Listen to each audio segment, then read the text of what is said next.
Hi, welcome to the Parenting Bridge podcast. I'm Dr. Michelle Alden, a licensed professional counselor, parent coach, and family therapist, and I'm here to help you to build a bridge to your best family possible. And the other thing too is that can help build connection is kind of built around like how you handle things in your family and how you greet each other when you come in the door and how you say goodbye or how you reconnect after being disconnected. So, and I think that is something that we kind of miss a lot of times in our families and especially in our society today. Like we don't tend to focus on the responses or, the connection piece of it. So if your kids have been, how when they, come to breakfast, how do we greet somebody? And I think the kids have a response too. So do you say good morning? Do they need to say good morning back? And then watch yourself, because if you're asking a bunch of questions, some kids will really shut down. Some kids will get more anxious. So it's not necessarily time to ask a lot of questions. Sometimes just a simple like, oh, I hope you slept well, and then, giving those directions of what they're going to do next. So watch those kind of connections and reconnections times if you've had a big problem and then finally, people get calm.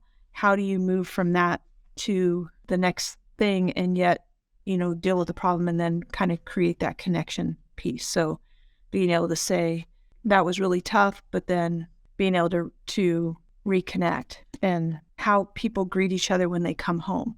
I know the hardest thing for me as a parent was when I would come home and everybody was already there. Like it was much easier if I could be home and then greet people when they came.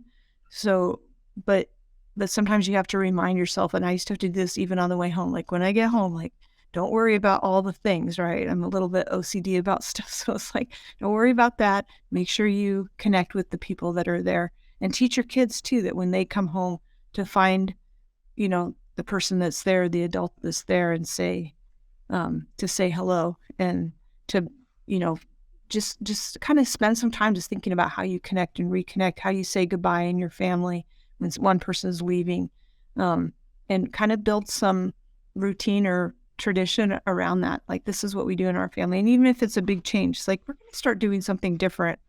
And here's what we're going to work on. Because if everybody's working on it, that's really helpful too. And that builds connections. Like we're going to really work on how we do this. And you can let the kids know, like, I'm working on this too. I want to get better at this too. Because we should always be working on our interactions and how we relate to each other. And I think there's always places to help make that better. Moving on from the connection, let me talk a little bit more about the 3-foot rule, because that also has a part to do with it. So in the program, we're really strong about really keeping the kids together. And it's tighter than even just line of sight. And part of that too, and this does have to do with connection, is we spend a lot of time as adults sending kids away, sending them to go to their room, go do this, go do that, go brush your teeth.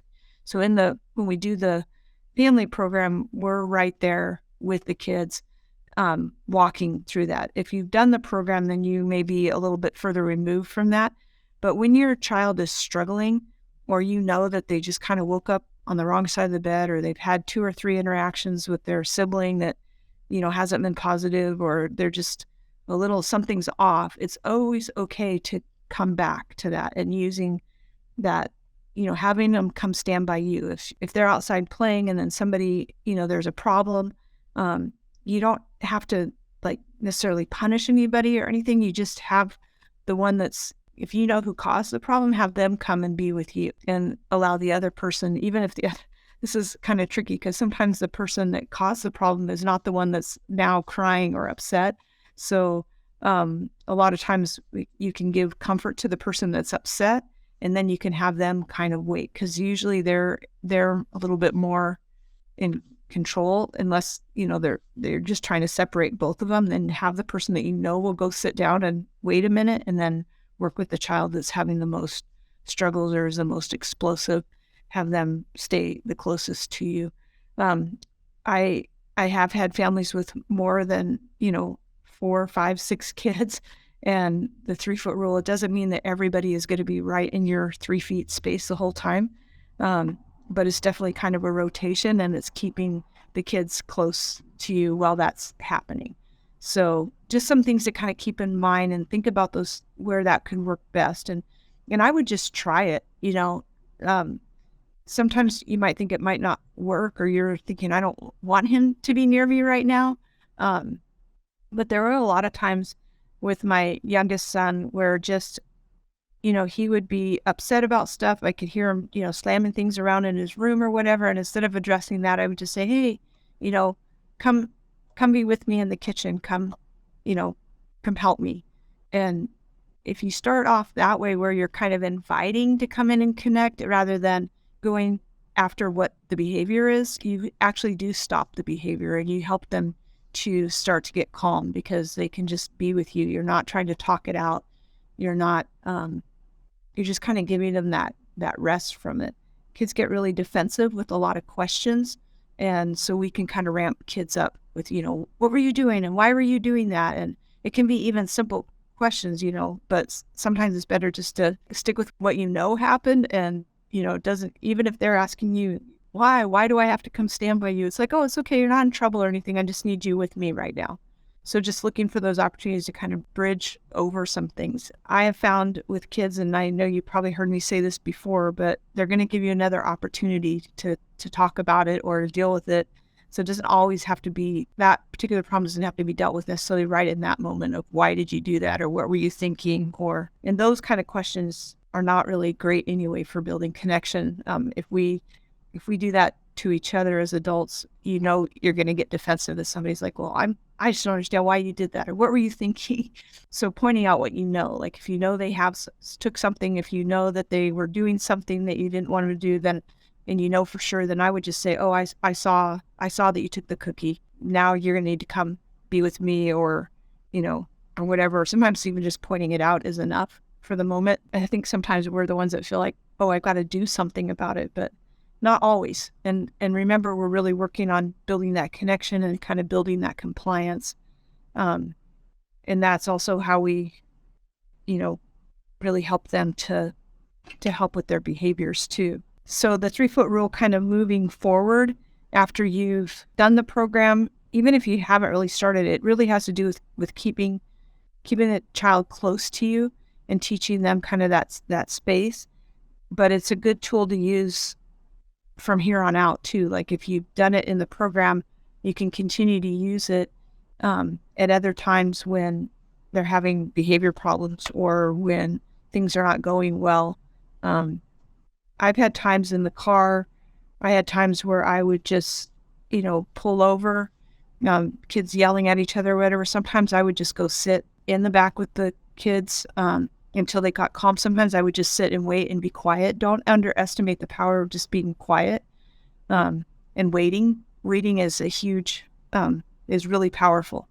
And I don't recommend sitting in the back of the car with a kid that if they are going to attack you, you don't want to be trapped back there. So sometimes just waiting a better idea. Sometimes you have to get that child closer to you just for safety reasons. So that's how we use the 3-foot rule when it's kind of outside of what we're doing in the program. So I wanted to talk a little bit. Somebody had asked about why we limit technology and how after the program do we just suddenly start bringing technology back in? Do we let the kids have their phones or whatever? Some families this isn't an issue, but I'm going to still talk about it because in some families it is. So technology in the program, we say, no screens, no TV, things like that for the first 30 days of the program. And then usually if people do that, they don't really want to go back to the way it was. I have a lot of families that use technology to kind of as a pacifier, right? So it's like, it's a distraction. So it's like, oh, they will bother everybody in the morning if they're getting ready if I don't put the TV on or if I don't let them have their iPad. So just being aware that you don't have to, they'll find other things to do. Most of the kids, after they've been in the program, they're a lot more interested in reading. So books can be a better distraction. They're not as the same kind of addictiveness. So, giving them something else to do while they're waiting can be a good idea. It just doesn't have to be technology.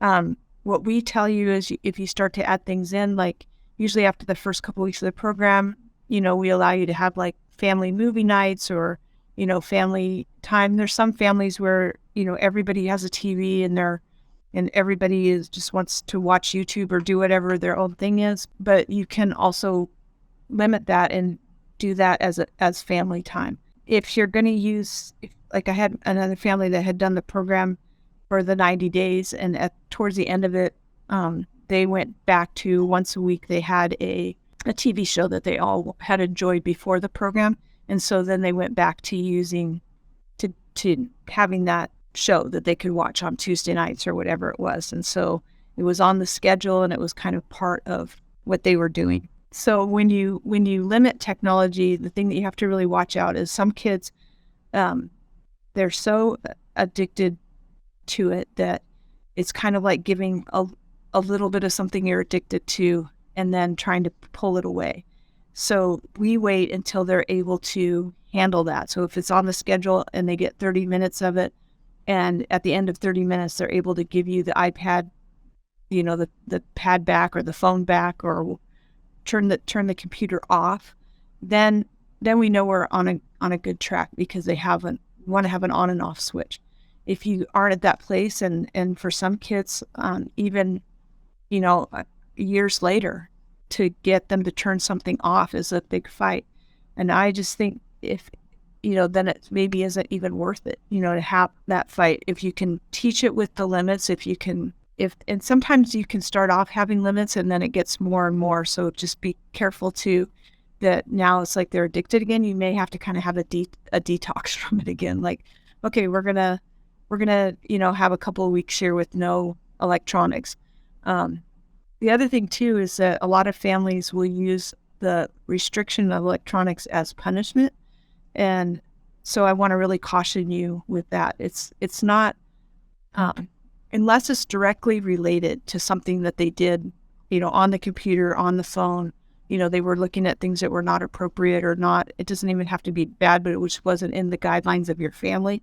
Then that warrants like stopping and saying, I'm not going to let you have this until I know that you are going to be appropriate. With most of the kids I work with of all ages, I would make sure that that what's going on, and that they're around you when they're doing it. I'm okay with them having 30 minutes. I had one kid that he had an hour of computer time every evening after he had done certain things, and that but he could also, if it took him too long to get tasks done, as far as like having a fit about it or whatever, then sometimes that would hinder how much time he had on the computer.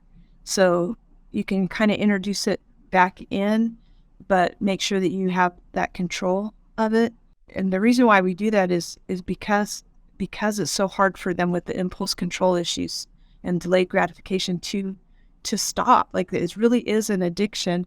And so they're going to be looking for those opportunities. I have other kids that we don't have it, because any chance they can, they're like trying to sneaking out, getting up in the middle of the night, getting on the computers, things like that. So keep those things kind of in your possession. And school is a whole different thing. So you're going to have to work with your school on how you want to handle that. But I tend to take this is my easy way out. What happens at school is at school, and for them to deal with. And as much as possible, keep that at school, and you deal with what you're dealing with at home.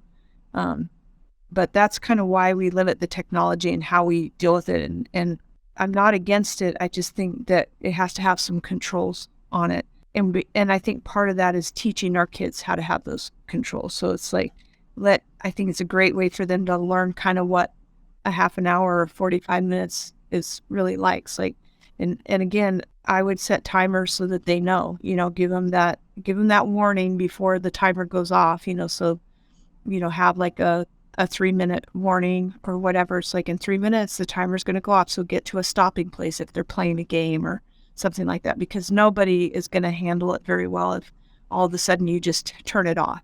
They're going to freak out about that. So we want to make sure that and that's true even when they're playing. like other things or drawing or reading, you need to get to a stopping place because we're going to shift gears here. Give them that warning about those transitions, because I don't know how many kids I've worked with do well with transitions, like none. Okay. And we're really probably the same way. Like if we just all of a sudden have to stop what we're doing, it's frustrating. So we're helping them to learn transitions. We're helping them to learn to turn it off.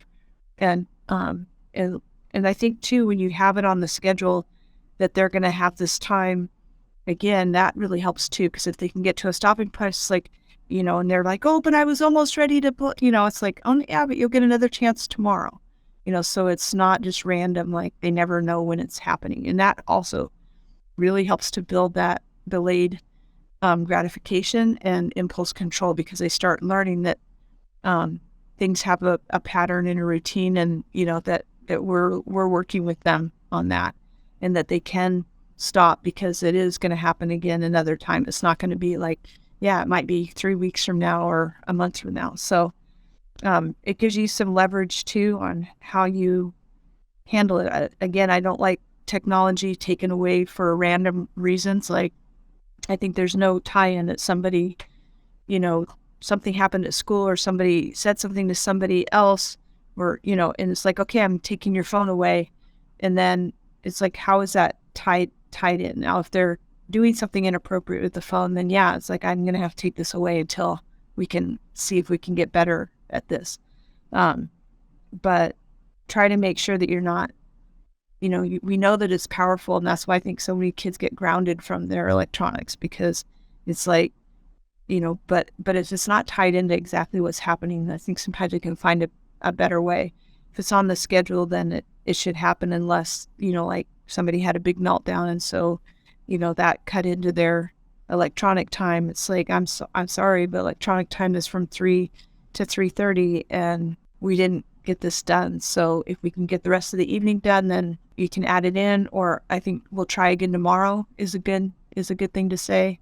And as long as you're consistent, they'll start to be able to trust that. It's going to be hard at first, and it may not even be worth it. Sometimes I wonder why we think it is worth it with some of our kids. There's some technology that some kids, especially as they get older, have to have, but for the most part, I'm like, wow, like I know I waited as long as possible with my son, and I know in this day and age it's getting even harder and harder to wait. So just put some constraints around it and some consistency in how you handle it. Thanks for listening to the Parenting Bridge podcast. For more about parenting and how to get started building a bridge to better behaviors, go to the show notes and click on the link to Healthy Foundations. If you would like to leave a comment or have questions for Dr. Michelle, there's a link in the show notes to do so. Thank you.